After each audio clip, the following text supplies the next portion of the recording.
Hello viewers, I'm called Beat Bayingana Bisangwa and I'm the Executive Director of WAFLAD Uganda based in the office of the First Lady.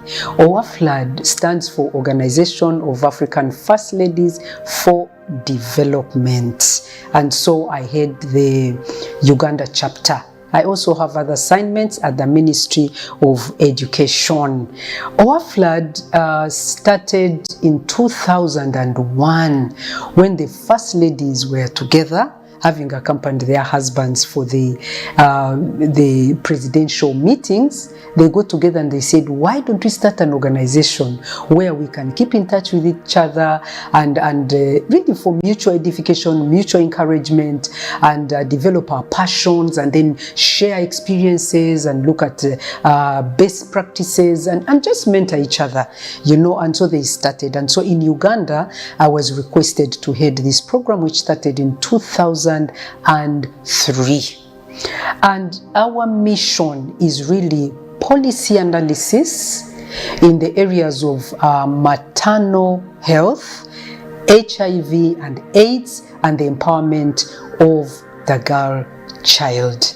And so this is what we have been doing, and our main activities is really advocacy. We provide a strategic platform for engagement, stakeholder engagement. And so we bring together the sectors and the ministries that are involved in these. When we talk about HIV, we are talking about Uganda AIDS Commission. When we are talking about maternal health, we are talking about Ministry of Health. We work with Ministry of Gender, we work with Ministry of Education, we work with the civil society organization, we work with development partners, we work with all really stakeholders, implementing partners in the area of maternal health, HIV and AIDS, and the empowerment of women and girls. So some of the activities that we are involved in are really bringing together stakeholders, having conversations around policies, especially to ensure that policies that relate to maternal health, HIV and AIDS, and the empowerment of girls and women are aligned with the values of us as a nation. And so we are like a watchdog. And these are some of the things that we do. Some of the activities is we organize campaigns like HIV and AIDS. The First Lady was just building upon what she had started in 1990s when she was talking to young people about prevention of HIV and AIDS. And she was talking about abstinence, behavioral change. And then later on, the president joined her, and the president started talking about behavioral change as a preventive measure against HIV and AIDS. Maybe some of you may remember in the 90s, some of you may be young, but the president used to talk about abstinence for young people. He used to talk about zero grazing for the married people. And now he has even come up with 5-point programs about HIV and AIDS and how we need to achieve this. That is in the area of HIV and AIDS. Also in the HIV and AIDS, we did a campaign for elimination of mother-to-child transmission of HIV and AIDS. We ran this for about almost 3 years, and we brought down this infection. We actually achieved the elimination of babies being born HIV positive to mothers who are babies who are born HIV negative to mothers who are HIV positive, up to 87%. We reduced it to that level. And so you got more babies born healthy, though the mothers are HIV positive. In this, we actually achieved world accolades because of this achievement. And we are very excited, and we appreciate all our partners and the people that worked with us to make sure that this happens. We also make sure that Uganda continues to promote the ABC Plus approach to the HIV and AIDS, because whereas our achievement in Uganda was as a result of the promotion of behavioral change, later on, as most of you really witnessed, we got an influx of some quotas that came, and they poured here condoms, and they poured here ARVs, and there were efforts to divert us from what worked for us. And yet it had worked. Countries came to study what had worked, and we told them, for us, our focus was ABC: abstinence, be faithful to your married partner, and condom use for vulnerable people or those who cannot abstain. And so we wanted to be sure that we are continuing with our policy as a nation and we are not diverted. So sometimes we get involved in these fights where we are seeing interventions that are not aligned with our country values. And so we are excited that we've been able to safeguard the soul of this country in one way or another. That is HIV, and that is maternal health. So in maternal health, we made sure that we advocate for policies that are going to protect our mothers, those who are bringing forth children, so that the environment is conducive, the resources are available. The First Lady has been opening maternity wards. She has been advocating for outreaches where they go into villages and tell these ladies to come for antenatal health so that they can bring forth babies. And then we have also been working with the young girls.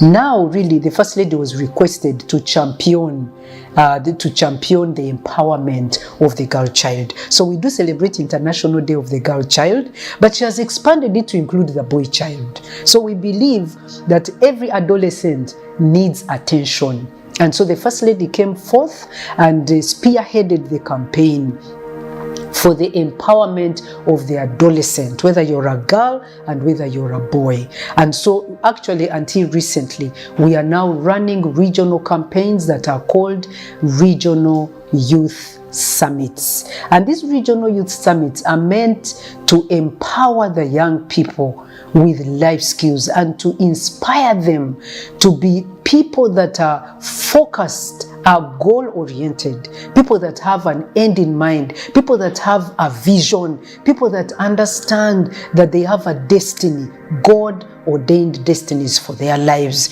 And so we've been, we teach them, we give them, we equip them with life skills that are based on 4 fundamental questions. Who am I? And we talk about identity, we talk about living an authentic life, and for young people to be themselves.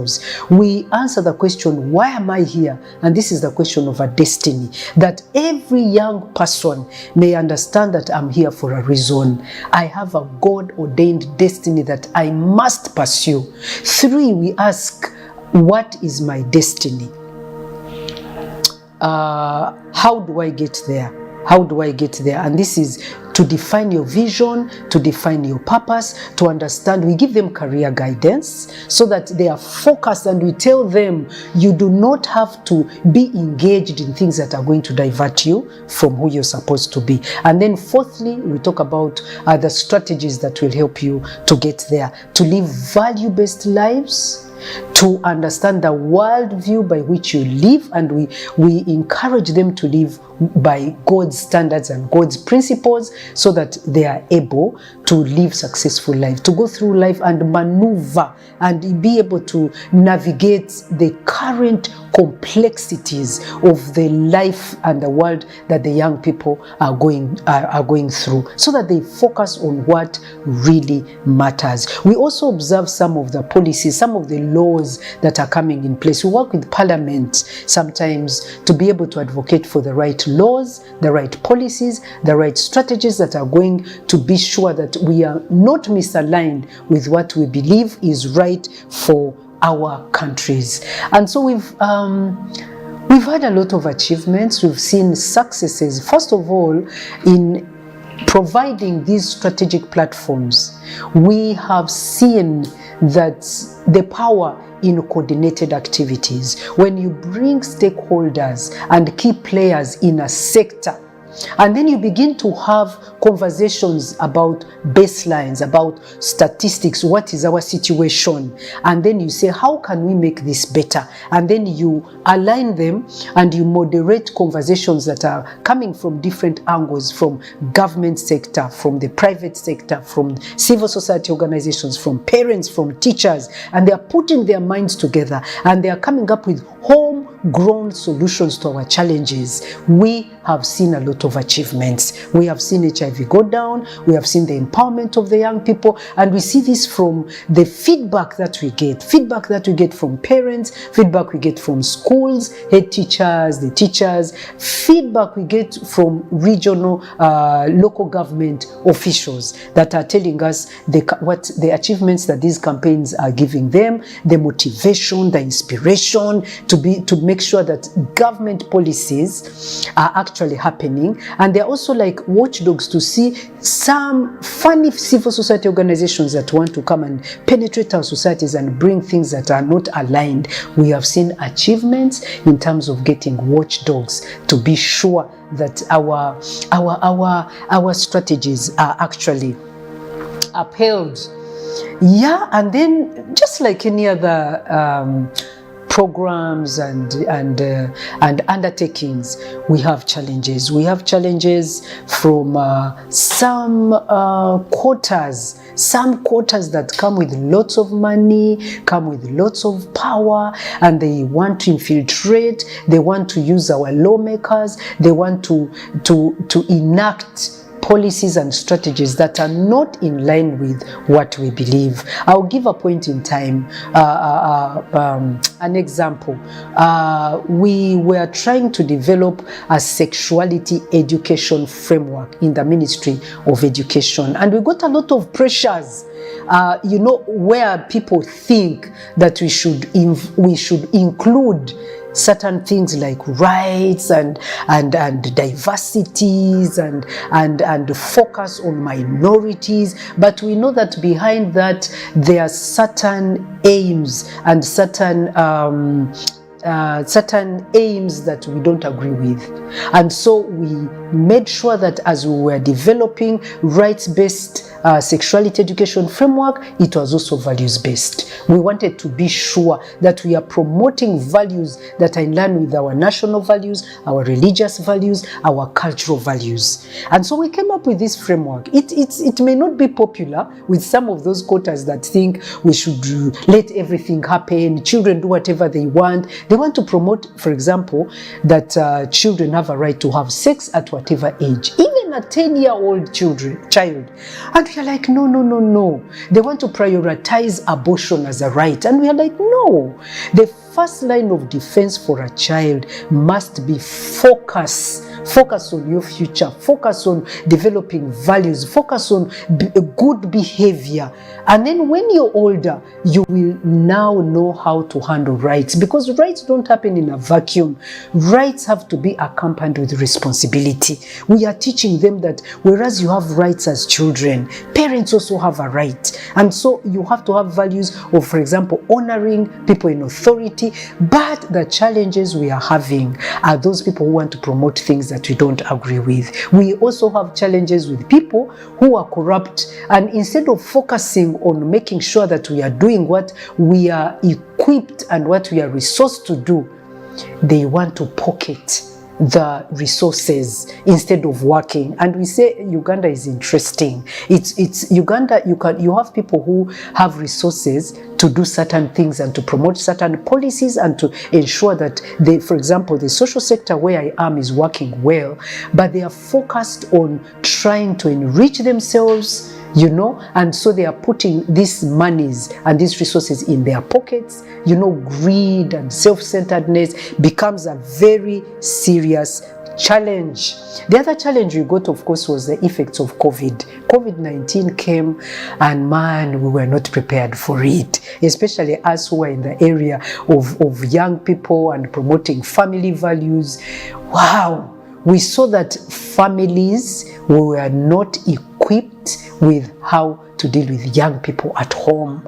And so we saw increase in teenage pregnancies, increase in sexuality, in sexual activity, increase in rebellion, increase in, in even abuse of drug and alcohol abuse. That became a big challenge. So out of that, there was a campaign that the First Lady came up with, together with the Vice President and the Prime Minister, and this campaign is against teenage pregnancy. Anything that is fueling teenage pregnancy, anything that is fueling HIV and AIDS, because the HIV and AIDS rates went up. So COVID came with its own challenges, and we saw a lot of even drop out of school. And so because of that, we had to re-strategize, to revisit the strategies. And so we have future plans. Some of them we are already working on. We are having these campaigns, and so we are going around the regions. We've already done 4 regions now, and we are going around. We are talking with stakeholders. We are talking with education people in the education sector. We are talking with the parents. We are talking with all these stakeholders that I had outlined, and we are telling them that we have a duty to protect our young people, because Uganda is one of actually the second youngest nation in the world. And so we have young people. And so if we are going to see development, we have to focus on these young people. So our future plans are again in line with our mandate to provide a strategic platform for stakeholder engagement, to come up with effective strategies to promote transformational leaders out of our young people. And so this is our way forward, to continue to mobilize stakeholders, and together we move forward and equip our young people, because they are the ones coming to parliament, they are the ones becoming ministers, they are the ones becoming the judges. And so we are saying we need to focus on the future of this nation, the future leaders in this nation,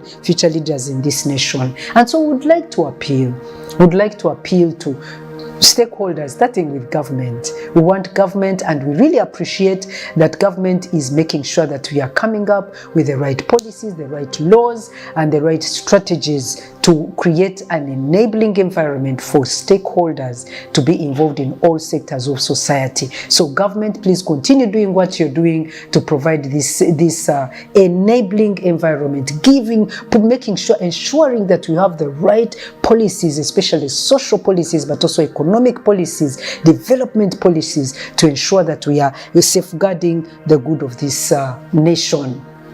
I appeal to the public, because the public is the biggest stakeholders, and the public is really our communities, our cultural leaders, religious leaders, our parents, our teachers, our district leaders, our local leaders, to embrace this fight for Uganda. Our nation has a motto for God and our country. We want to focus on godly principles, whether it is in the economy, whether it is in education, whether it is in governance, entertainment, media, art, and religion. We want to see godliness so that we can be blessed and push this nation to development, especially focusing on young people, focusing on mothers, focusing on promotion of health, especially in the area of HIV and AIDS, where I am involved.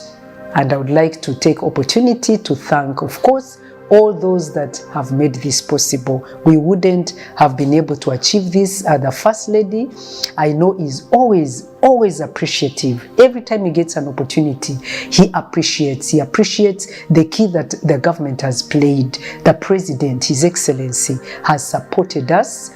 Many times he has got involved with us to be sure that the social sector is given the attention that it ought to get, in terms of advocacy, in terms of resources, in terms of providing that platform. So even as I give these thanks, I really want to emphasize on certain points, because we have to stand together. We have to stand together in these activities for our young people. I would like to call upon, I've already talked about government. I think it has given us an enabling environment. There's relative freedom in Uganda to be able to do what we are called to do. So thank you, government. Thank you, His Excellency. Thank you, First Lady, for running from region to region, mobilizing people towards this cause. I would like to call upon our stakeholders, parents. Everything starts at household level. I would like to call upon mothers and fathers. Marriage, as you model the right kind of marriage. Fathers, you are called to be household heads. Be exemplary and have the servant heart, because leadership is about serving. It's not about being a boss. It's about creating an enabling environment. And as you do that, then you create an enabling, a safe environment for the children. Mothers, support your husbands so that you are, because you're co-partners. As you become friends as mother and father, the children will feel secure, they will be confident, and then you give them life values. Teach them as you role model them. Also have quality time. Don't be too busy for them. Don't leave them to the TV, to the workers, and they are picking up all kinds of values, Western values, traditional values. Lead them in the right values, because you're the first point of relationship, the first point of defense for our young people. Let them feel safe and learning and growing at home. Now I appeal to the head teachers and our teachers. Remember, you are co-parents. You are also parents, because most of you have children. Let's work in partnership, parents and teachers, to ensure that our schools are a safe environment.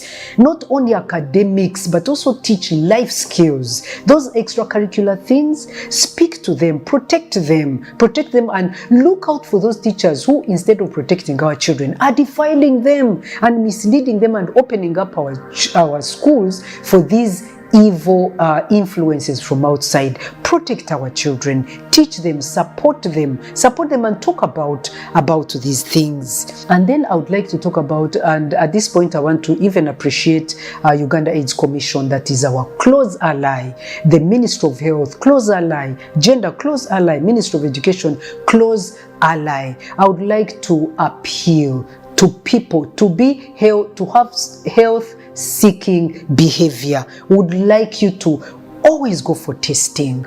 Know your status. HIV, please, mothers, fathers, partners, go and check. Make sure your children are checking. And if you're not well, there is hope. There's now medication. If you're negative, protect yourself. All of you know about our ABC, theme. And so go by that and protect yourself. Ministry of Health, we thank you. Mothers who are pregnant, go for antenatal. And if you're HIV positive, you can have an HIV negative baby. You don't have to bring forth a child who is sick. It's your responsibility to make sure that they are safe. So please play your part. We call upon the religious leaders, the cultural leaders. You have an amazing platform. You have captive audiences, people who believe in you, who look up to you. Talk about these things. Come up with standard messages. Come up with bylaws that are going to govern your places. And then local government officials also make sure that we have our programs are working. Monitor and make sure that they are working, so that our country can grow, our country can become the best version of itself. So as I conclude, I would just once again want to appreciate UBC for this opportunity for us to talk about our journey as the Organization of African First Ladies for Development, based in the office of the First Lady. Thank you, Mama. Thank you so much for your leadership. Thank you for what you've enabled us to do. Thank you for the offices. Thank you, Your Excellency, for all the support that you have given us. Thank you, Office of the State House, and all your support. We wouldn't have been able to take this journey without you. Thank you for your guidance. Thank you. Now, for those who would want to get in touch with us, you can visit our website on www.OAFLAD-Uganda.org. And like I said, OAFLAD stands for the Organization of African First Ladies for Development. We are committed to this journey, no matter what the challenges have been. So thank you, for God and my country.